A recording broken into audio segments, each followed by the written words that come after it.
The Blokebusters podcast is a proud member of the Pod Bros Network, where you can find us as well as other excellent podcasts such as Sarcasm City, Worst Millennials, and Late Night Gamers at podbros.com. Now sit back, relax, and enjoy another episode of the Blokebusters podcast. Tonight's story is somewhat unique and calls for a different kind of introduction. Police got Today we are canceling the apocalypse! Wait a minute. You ain't heard nothing yet. And this is? Lilu Dallas Multipass. Frankly, my dear, I don't give a damn. Houston, we have a problem. Have you tried turning it off and on again? Gentlemen, you can't fight in here. This is the war room. Now, where was I?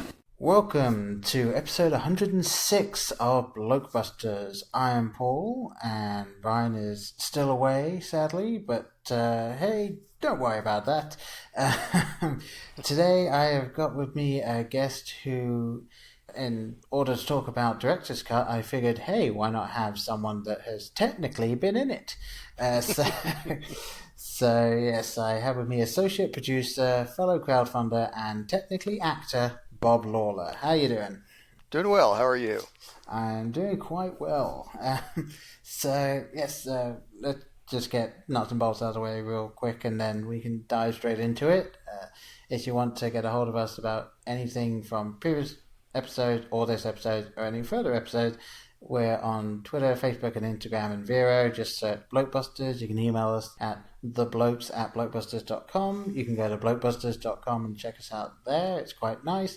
Or you can go to podbros.com and look at us and all of the other shows in our network from there. So, yes, getting straight into it then. Director's Cut. This film, which we will be discussing kind of most of and trying not to get too spoilery in this episode, so don't worry about that. This film is weird. It is a little weird. Just a little? Just a little bit. And so, to kind of explain exactly how weird it is, I think it's best if we go back to the beginning, because a while ago, several years ago at this point, we had the director of this film come on and help sort of explain it and pitch it, because they were still in the middle of crowdfunding. Mm-hmm. So I think we should definitely start there. So this film was crowdfunded, with the exception of, I believe, the last 37,000, and I'll explain that in a second. But, well, I was going to ask you, what kind of drew you to this film? How did you first hear about it? The first I heard of it, believe it or not, was Twitter. Okay. I had been following Penn Jillette, who wrote and stars in the film, obviously. Mm-hmm.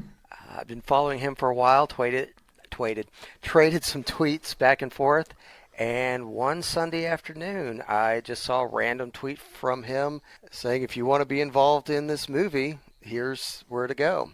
And so I went to the crowdfunding site, looked at it, said, now here's a project I'd like to get involved in. Having been in love with film and had my own false starts in filmmaking over my entire lifetime, I said, okay, here's something I can get involved in and get behind. And now here, several years later, I'm an associate producer of the film and appear in it for about 2 seconds. And Mr. Rifkin, Adam, was kind enough to put me in his next film as well. And so, yeah, it's wound up being quite a bit of a late start into filmmaking, but I've got a bunch of scripts written now, and it's really got me off my backside. And it all started with just seeing a tweet from Penn Jillette. Yeah, that's kind of cool. I may ask you a little bit more about that later. Certainly, by all means.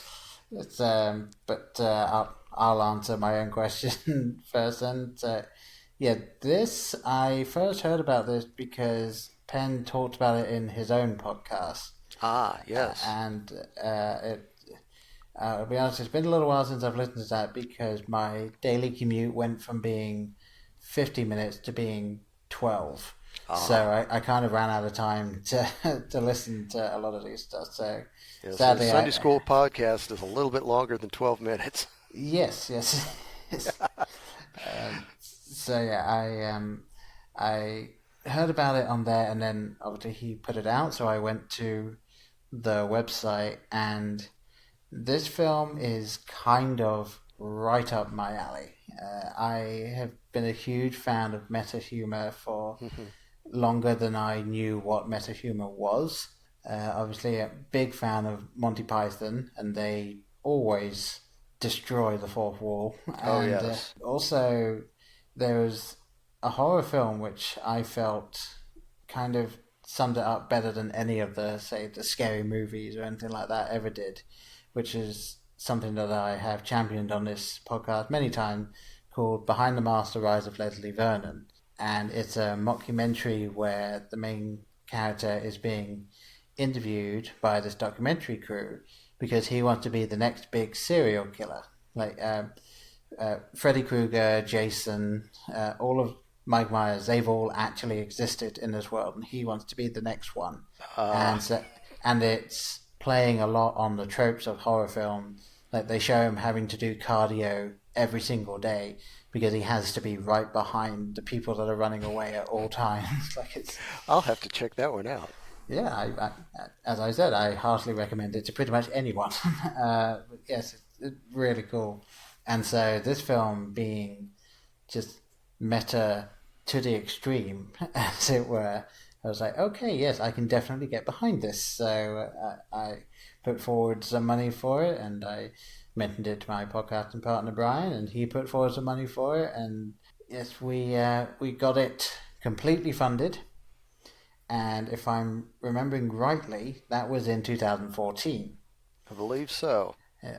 And so it got made, and if I got it from a reputable source, it actually only took about 4 weeks to do the principal photography for it. Correct.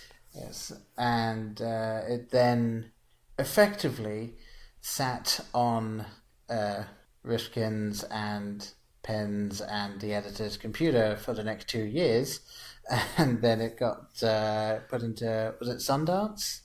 Well, it did get edited fairly quickly, but that's a lengthy process. People always ask me, why is it taking so long? I said, well, if you've never sat in an editing bay, you just can't understand what the editing process involves. But it's very time-consuming, very lengthy, and you're essentially creating the movie in the editing bay. Yeah. So that's by far the longest part of the process. Oh, yeah. Well, with the exception of getting someone to pay for it. Yes, But it did get edited fairly quickly, and then, yes, it was submitted to Slam Dance, not Sundance, but Slam Dance, which is I knew I'd get it wrong. kind of the punk Sundance that occurs in the same place at the same time as Sundance every year, so it's easy to confuse the two. But it was the official opening night selection of Slam Dance 2016, I believe it was. Yes, that's right.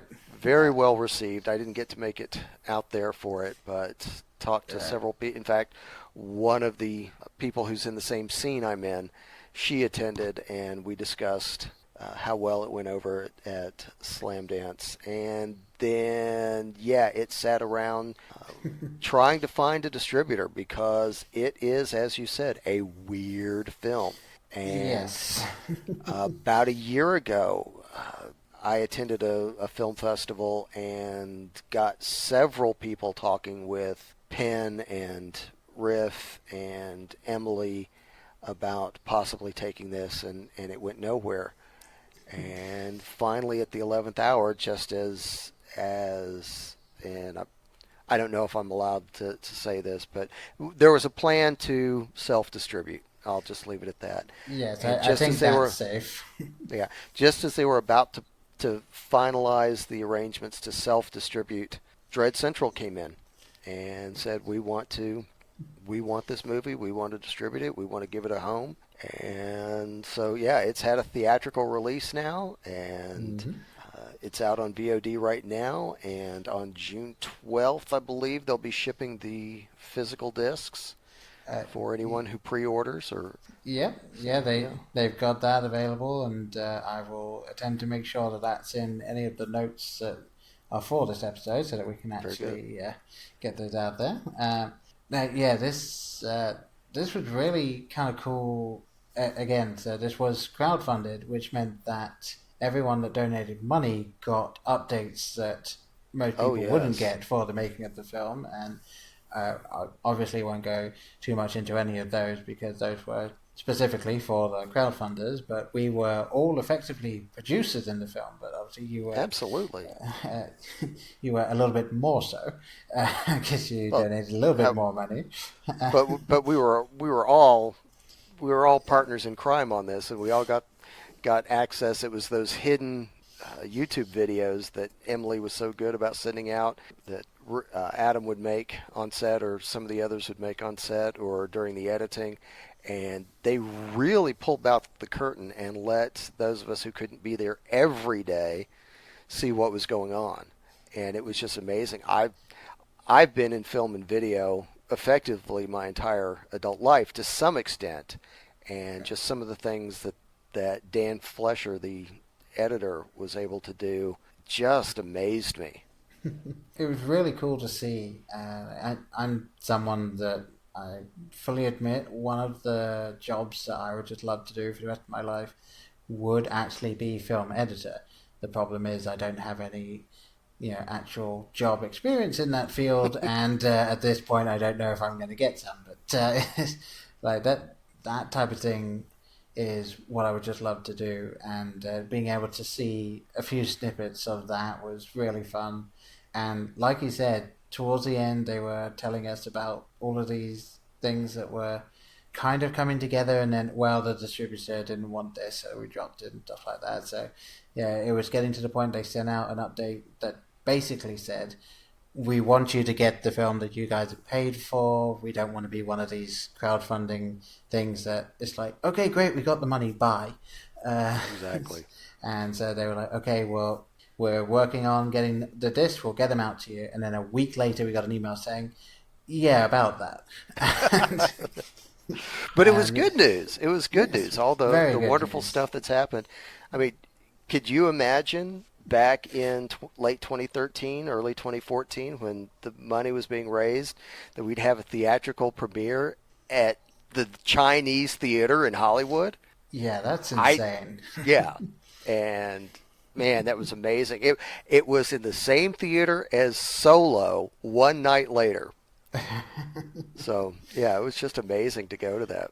Yeah, that must have been cool. I've never been there myself. I haven't been able to get to Hollywood, so I haven't been there. But I have been to Disney in Florida, so I've technically been to the sort of makeshift theater that they got there, which was a great movie ride, but now they've changed it to something else. So yes, I've been there in spirit, but not in actual physical body. But yeah, this film, and I think we should probably get into actually talking about it at this point, because I'm sure people that don't know what director's cut is are like, what are they talking about? And yes, this film is effectively a film that takes, let's say you get a standard DVD and you watch a film and you decide, hey, I'm going to listen to the director's commentary.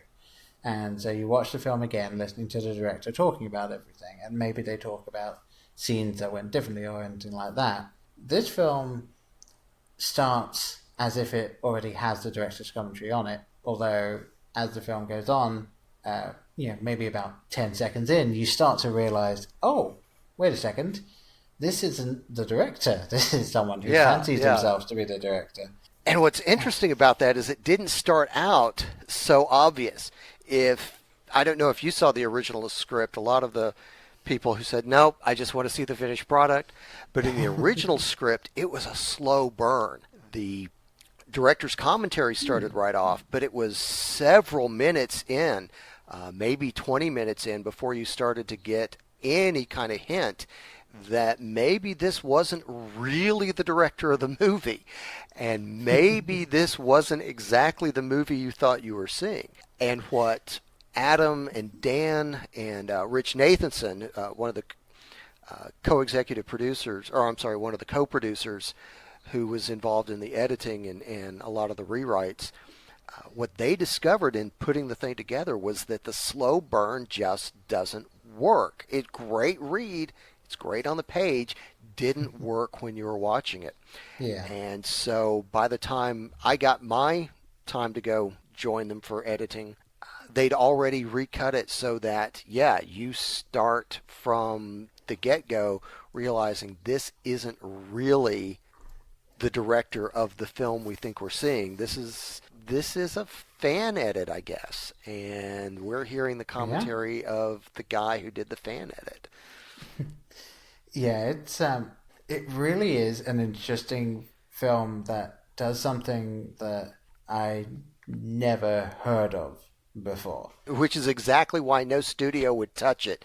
Yeah, I believe it's one of those things that the comedian Christopher Titus, I believe it was, he has a fantastic thing where he talks about every single time when he was doing the show Titus, every single time there was a new head that came in, they would sit down with him and say these words exactly, which was, "Hey Chris, love the show, it's wonderful, here's what you have to change." And it's like that.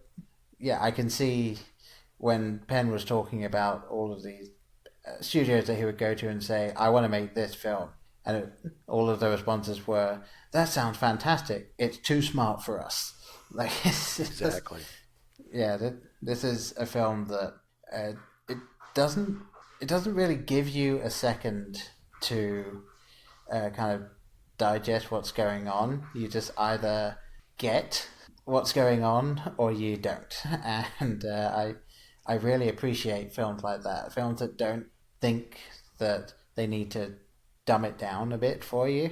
And I'm not trying to say that I think this film isn't accessible to everyone. I just think that this film needs to come out with like a little card right at the beginning that just says, "Just so you know, it's going to get weird. Roll with it," and then like start or something. So it's funny you should say that, because it kind of does. It starts after the studio slate for Dread Central. It starts with just a card where our fan edit director, Penn's character Herbert Blount, makes his statement that kind of clues you in that you're in for a little bit of a ride here. Yeah. But yeah, in the whole time that we were fundraising and making the film, waiting to make the film, that process was just excruciating even. But in that whole process, people would ask me, "So what's it about?" And I found, you can't really explain this in under 3.5 minutes. No. It's you can't sum it up in a log line. And Dread Central has really, whoever their copywriter is, has done a great job in doing that. But even then, you're not getting the full picture. You're getting just a 100,000-foot view, I think. Yeah, no, I've been trying to think of a good way of describing what this film is, and the shortest that I come up with is saying that this is a film where it's someone within the film has made a fan edit of a film that was being made in the film. And that makes no sense, but that is effectively what happens. So it's kind of cool. And you've got a good, solid B-movie murder thriller kind of thing going on, and that film supposedly is crowdfunded, and the biggest crowdfunder decides he's going to take over. Yes. And without spoiling what all he does to take over, he does take over. And so it becomes kind of this hybrid of the movie in the movie, which is entitled Knocked Off. The movie in the movie is about a serial killer who's knocking off or copycatting all of the famous serial killers of the last century. Yeah. But it gets mashed up with all of this found footage that our fan edit director created himself in a variety of different ways. But what's amazing is, if you go back and you look at any found footage movie from Blair Witch forward, there's always something that goes, that's a false moment. That wouldn't be in the found footage. That's a setup. And I defy you. I have watched this movie. I won't go into why, but I have seen it more times than anybody except for the 3 people that were in the editing suite. I have seen it more than Penn Jillette. And there is one shot that if you don't realize, okay, that's a digital zoom that would have been done in the editing, that's the only shot that might be considered a false moment. Everything in there is legit. And I told Adam Rifkin, you are a filmmaking ninja, man. This is amazing. Yeah, I'll admit I've not seen a huge amount of Adam's films. I have seen Look, and I've seen a few of the films that he's written.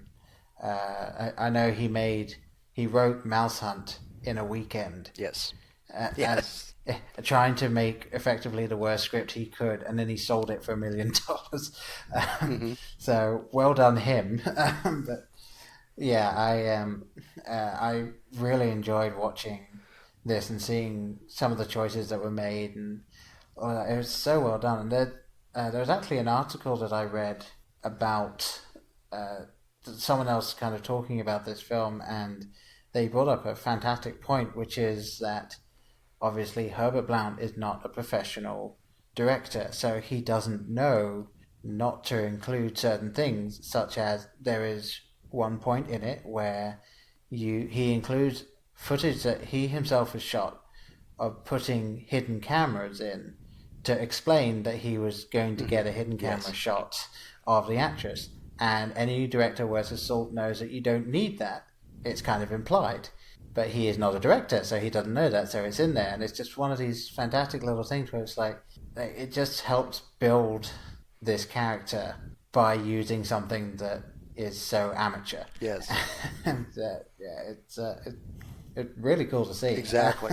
And that was one of the things that Penn has said many times was one of the driving forces. He's always been interested in this unreliable narrator. And so there are a lot of things as he's making his comments on the film where he throws out stuff that if you know anything about filmmaking, it's just dead wrong.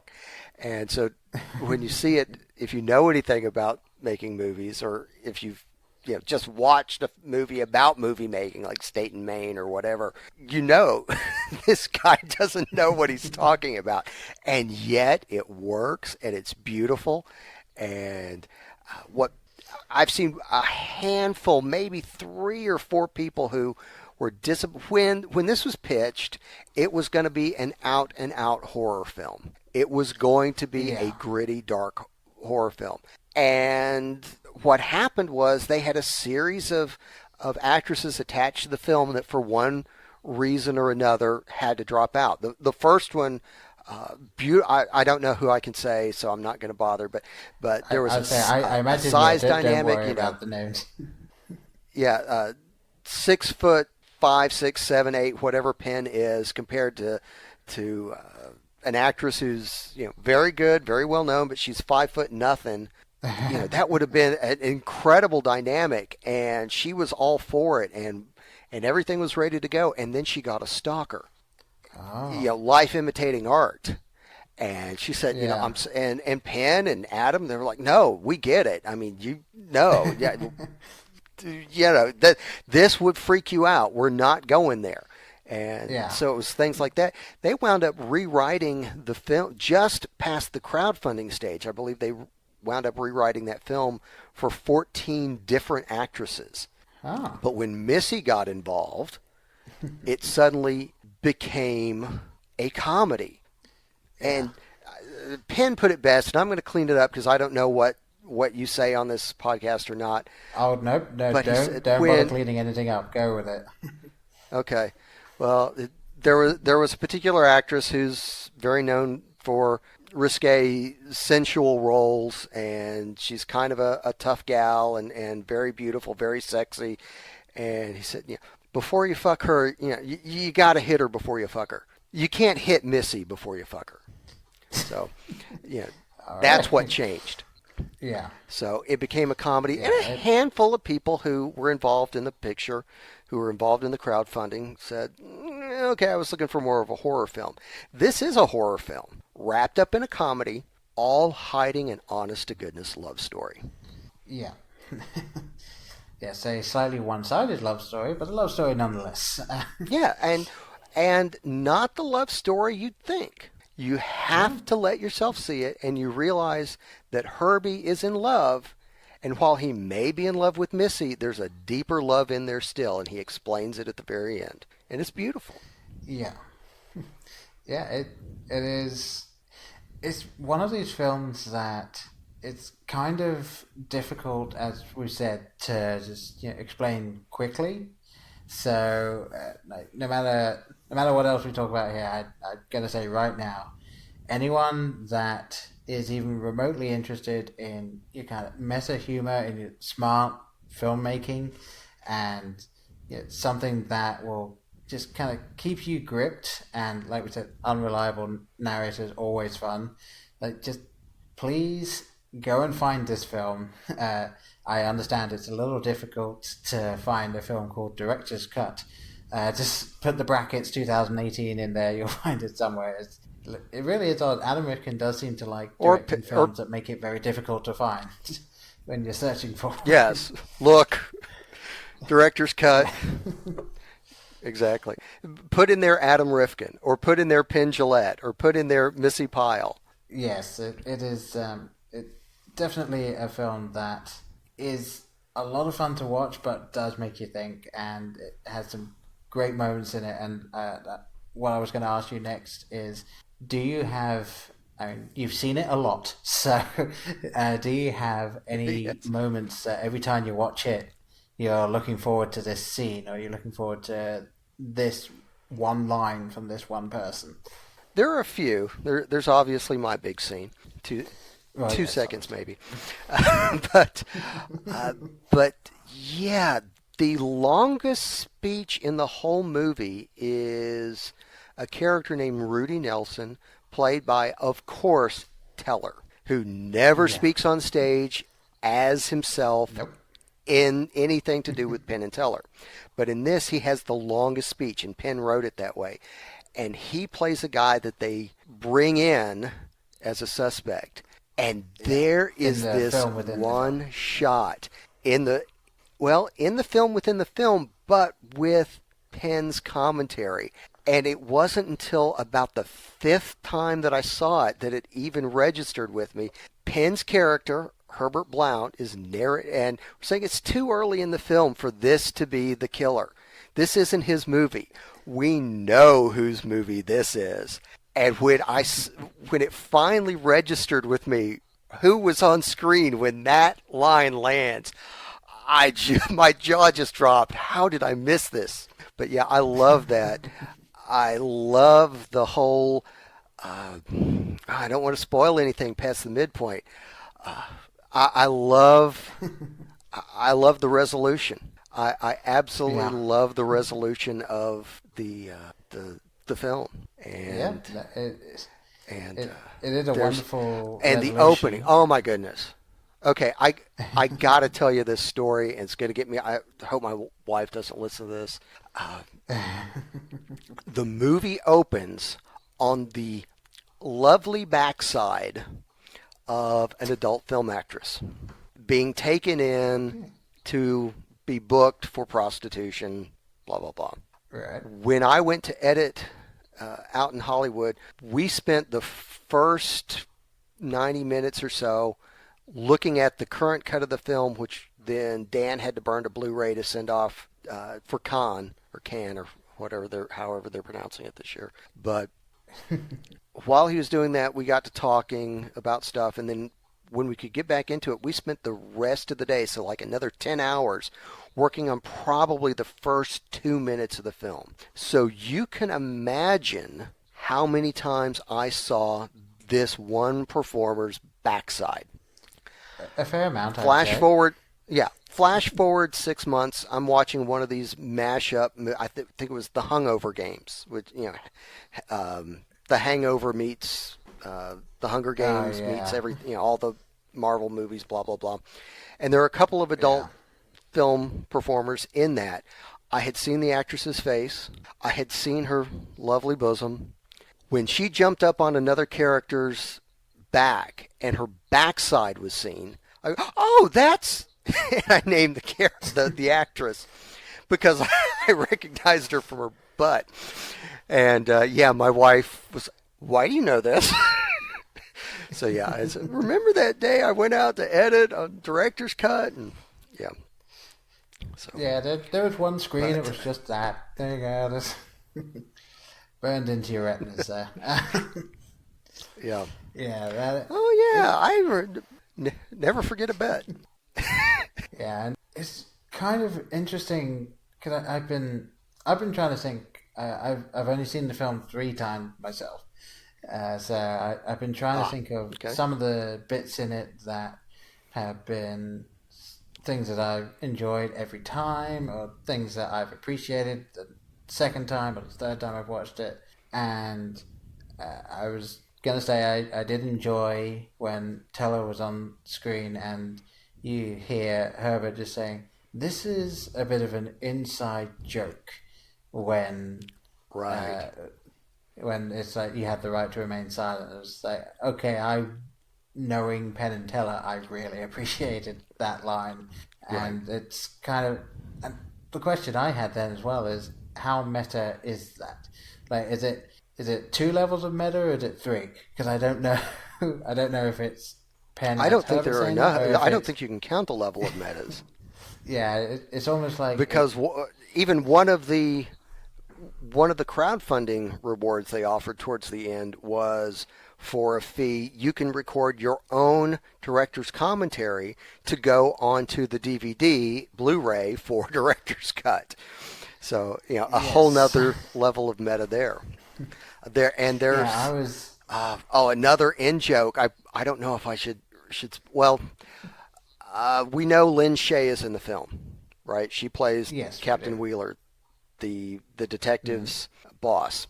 And there's a joke in in Herbie's commentary that in most movies the police captain is a frustrated black man. And, well, that's an in-joke too. It's not just a tip that had Beverly Hills Cop and all these other films. Yeah. My understanding is that originally cast in that role, and I've seen the cast breakdown, it was specified African-American male. Originally cast in that role was one of Penn's friends from Celebrity Apprentice, Arsenio Hall. And there was some kind of scheduling conflict or whatever, and so Riff brought in Lynn Shay to fill the role when Arsenio couldn't do it. And so, there's that in-joke there, that it was supposed to be Arsenio, but for whatever reason, it could, that kind of stuff happens all the time.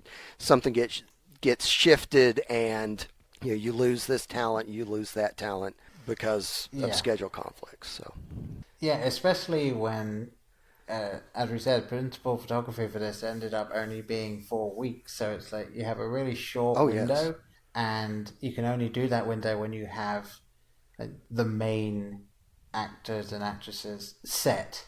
But before then, you've got to get everyone on board, not knowing who everyone's going to be yet. So I can understand it being a huge, Penn would appreciate, juggling problem. You've got to get all of this stuff working just right without dropping anything. And I personally would say that this film, as far as I could see on my watches, I don't think this film really drops anything. I haven't noticed anything that has been, I think that could have been done better or anything like that. I've been thoroughly enjoying it each time. So, and you, having seen the film a huge number of times, and I know you don't want to be critical of it or anything, but is there anything you've seen that, maybe you would be like, oh, well, if I had been directing it, I would have made it 2 turns instead of 3 or something like that.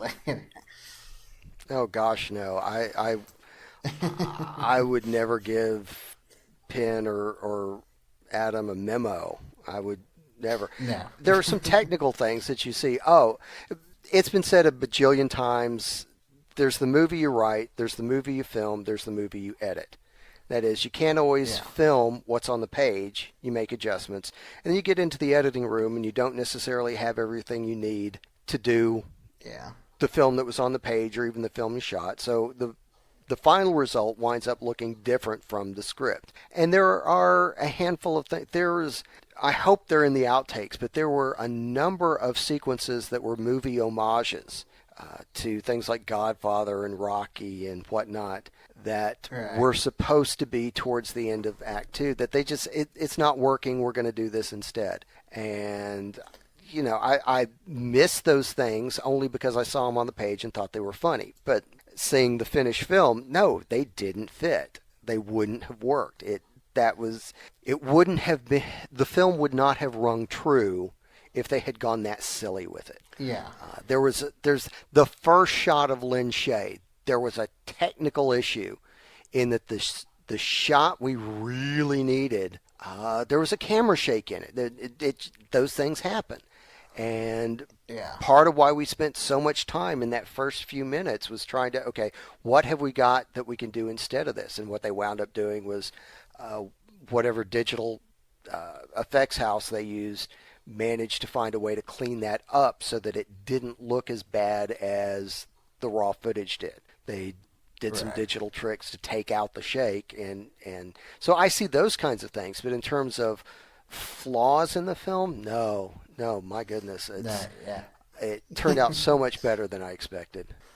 I expected it to be a funny, goofy, $1 million film, and oh my goodness, the knocked off portions look like it's a $10 million David Fincher film. I mean, they really exceeded expectations in that part of it.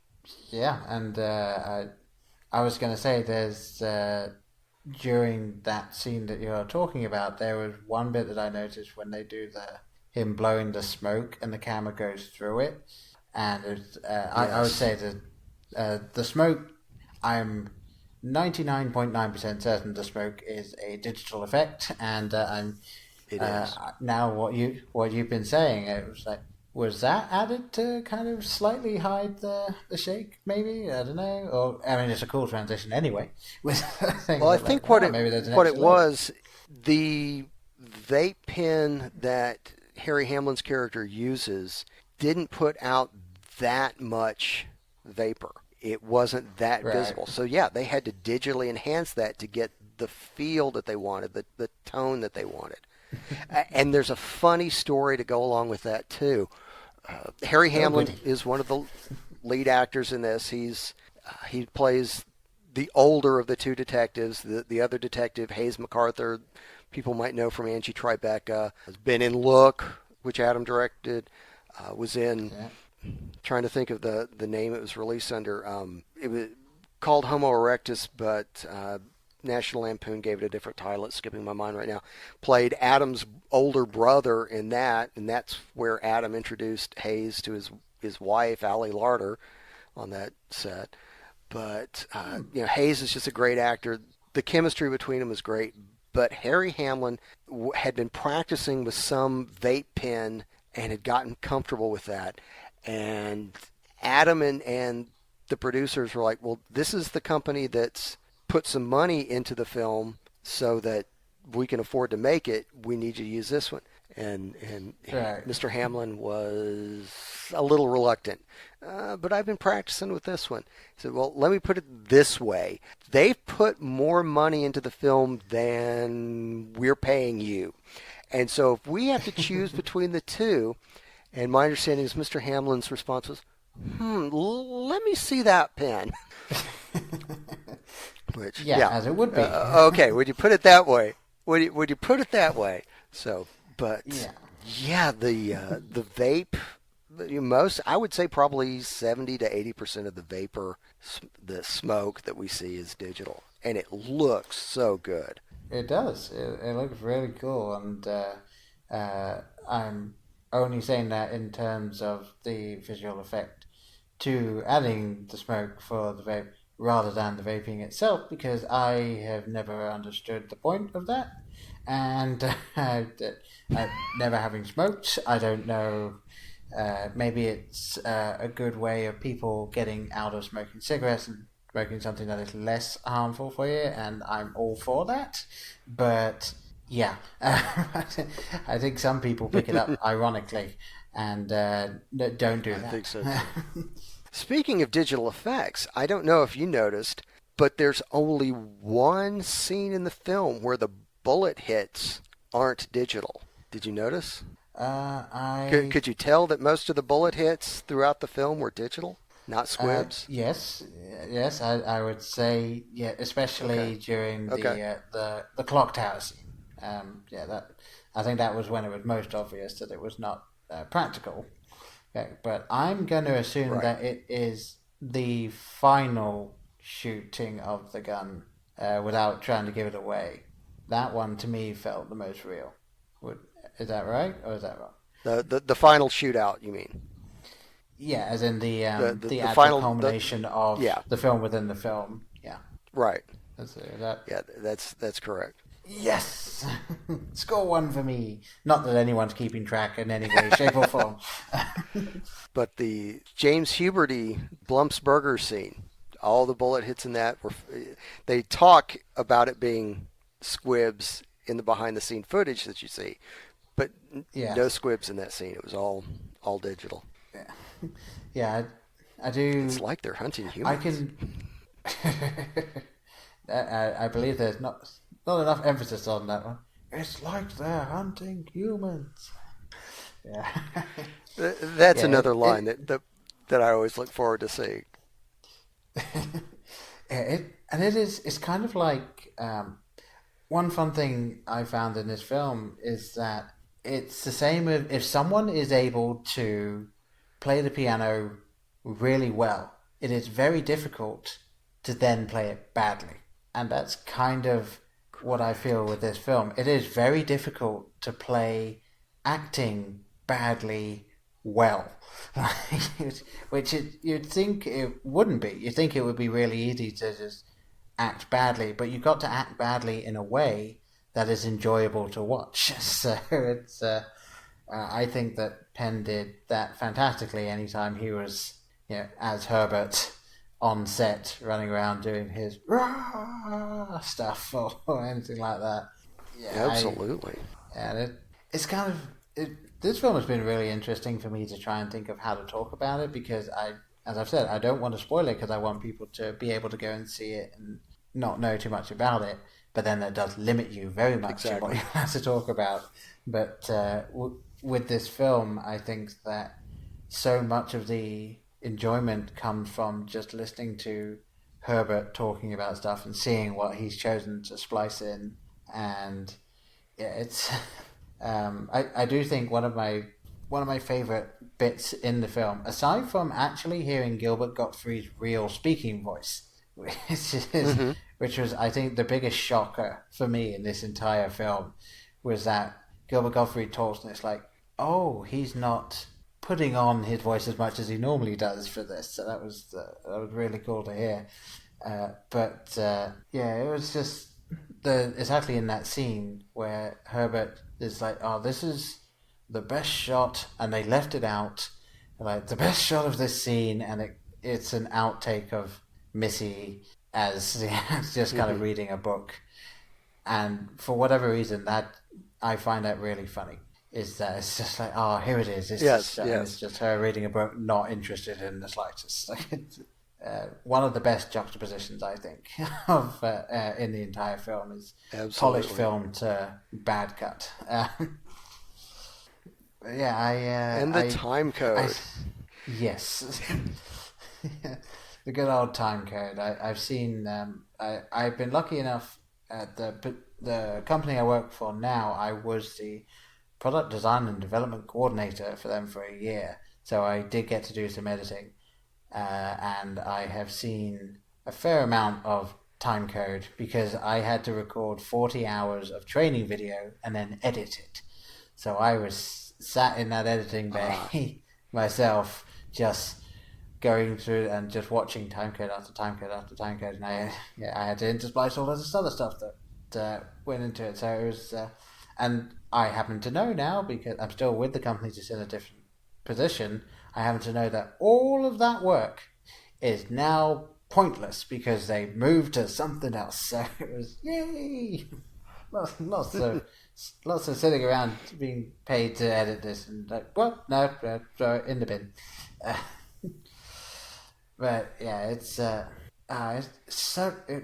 I don't know what else to say about this film. It is just so fun to watch this film, especially coming from, I did film studies at university, so I have a basic understanding of general film structure and how you make a film, and I've seen all the behind the scenes stuff of all the DVDs I've owned, and I enjoy listening to directors and actors talking about all of this stuff, and then to see this film come out where the sort of the joke is that it's a complete amateur getting all this footage and making his own version of the film, and it's so fun to see that as someone that appreciates film. So yeah, I really have enjoyed it, and I think the last question that I had that I wanted to ask you, and I think I know the answer at this point, but I wanted to make sure I asked it. Do you feel that it has been worth the 4-year wait for this film? Oh, absolutely. Yeah. Absolutely. I figured that would be your answer. It's only been a 4-year wait for people like you and me. It's been 14 years for Penn Jillette. We were in the waiting to film stage of the process.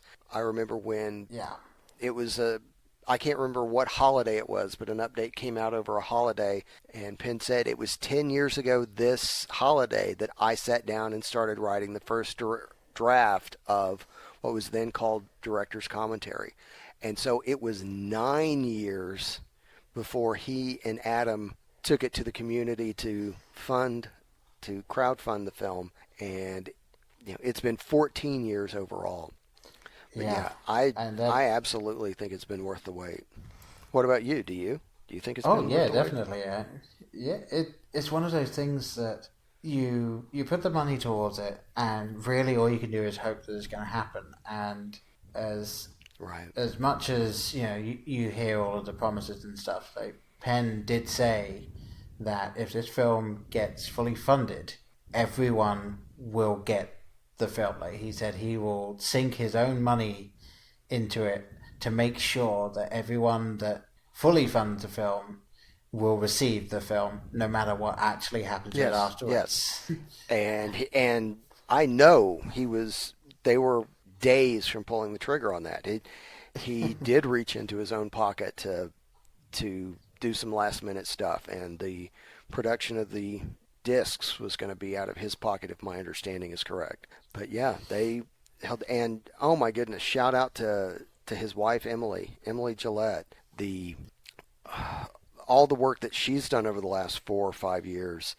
There were what, 5,200 different donor packages sold in the crowdfunding. That now some people bought multiple packages. It was somewhere close to 5,000 different people who put money in, and she coordinated fulfilling the rewards for all of them.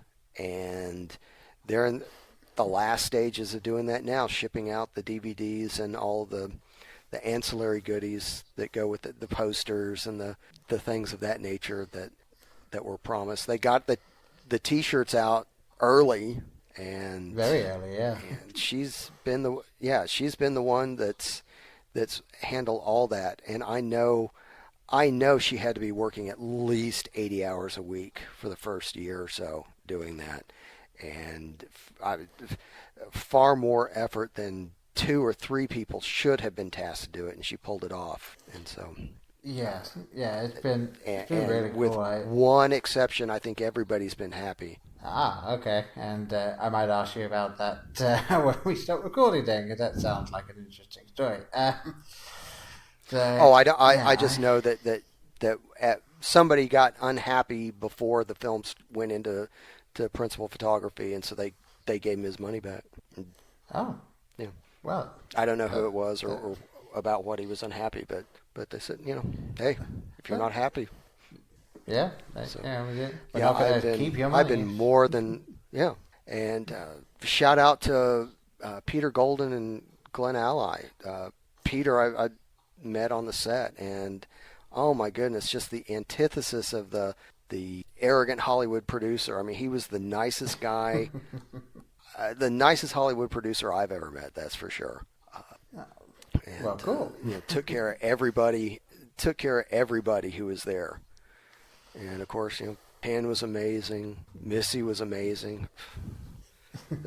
I said one sentence to Hayes MacArthur on set in September of 2014, and when I saw him at the premiere a few weeks ago, he remembered me and what I'd said.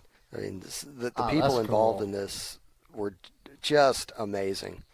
Yeah, no, it sounds like it. Yeah, I wish I could have been more involved, but time, money, and availability were not there. So sadly, I was not able to be. But yes, I'm very much looking forward to my Blu-ray and poster when those get here. I just got to figure out where to put the poster because yes, that's, I guess space is another thing I'm a bit lacking on, but I will get that up here somewhere.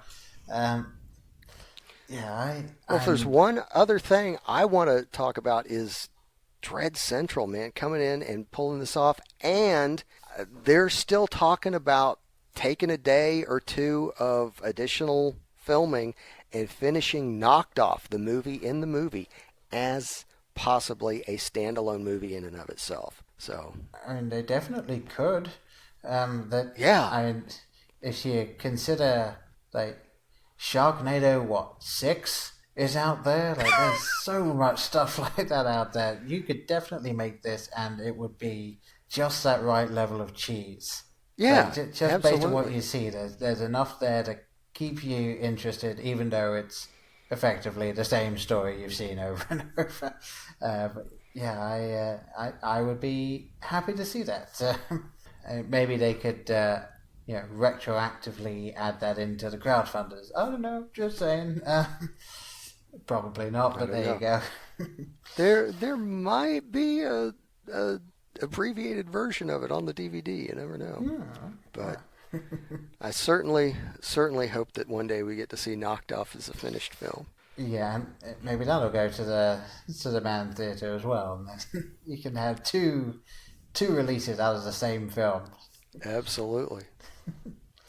All right. Well, it's been great having you on to talk about this. So yeah. Thank you for having me. I really appreciate the opportunity to talk about one of my favorite film projects. Yeah. I'm sorry that Brian couldn't be here. Unfortunately, it didn't work out timing wise, but I understand. Yes. I'm not necessarily done with this film yet. I will expand on that further down the line if possible, but hopefully watch this space. If not, then completely ignore what I'm saying right now. So, yes. Yes, I mean, I know a lot of people do anyway, but, whatever. Once again, thanks for coming on, good sir. And my pleasure. If anyone wanted to get a hold of you through, let's say, social media, how would they go about that?